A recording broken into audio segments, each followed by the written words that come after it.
కందిపప్పు ఒక పావు గంట అయిందండి నానబెట్టి.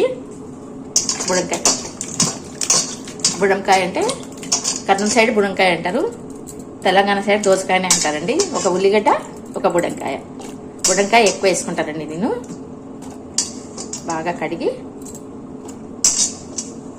విత్తనాలన్నీ సీడ్స్ అన్ని మొత్తం తీసేసేయాలి. సీడ్స్ వేస్తే మళ్ళీ ఫ్లేవర్ వేరే ఉంటుందండి, బాగుంటుంది. సీడ్స్ అంతా తీసేసి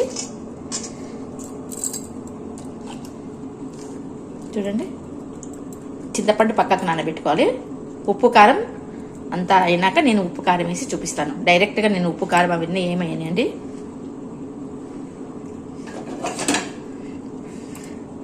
పావు గంట సేపు నానబెట్టిరాను పప్పుని.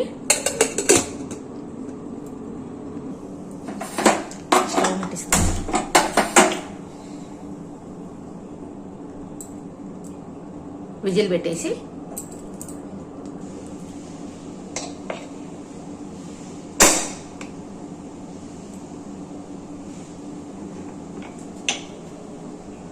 నేను చేసే విధానం అండి.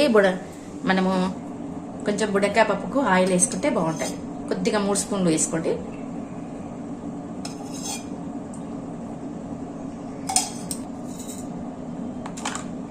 జీలకర్ర, ఆవాలు,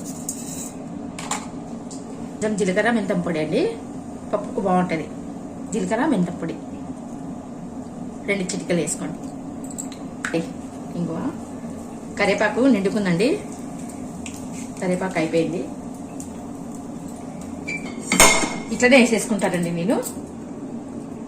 పప్పు అనేది ఎనపడం ఇట్లా పప్పు ఉండాలి.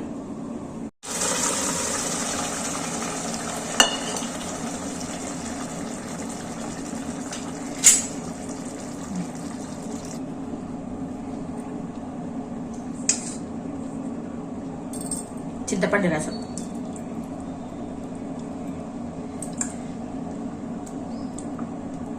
ఇలా చేసుకోవాలండి. పోపులోనే పెట్టుకుంటాను. మనము కుక్కర్లో అయినా కారము అవన్నీ వేసినామంటే పప్పు అనేది నలుపు వచ్చేస్తుంది. మనం పోపు వేసినప్పుడు కొద్దిగా పప్పు గుమ్మరిచ్చేసి అప్పుడు ఉప్పు కారం వేసినామంటే సరిపోతుంది. కారం అండి,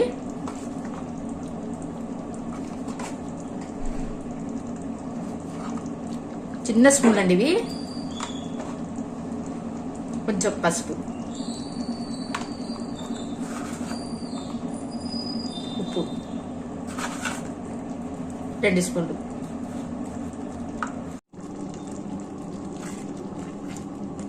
చూడండి కలర్ ఎంత చేంజ్ ఉందో. మనము కుక్కర్లోనో కారం వేసినామంటే పప్పు అనేది కలరు నలుపు వచ్చేస్తుంది. ఇట్లా మగ్గించుకోవాలి. ఉప్పు కారం సపరేట్గా వేసి మగ్గించాలి.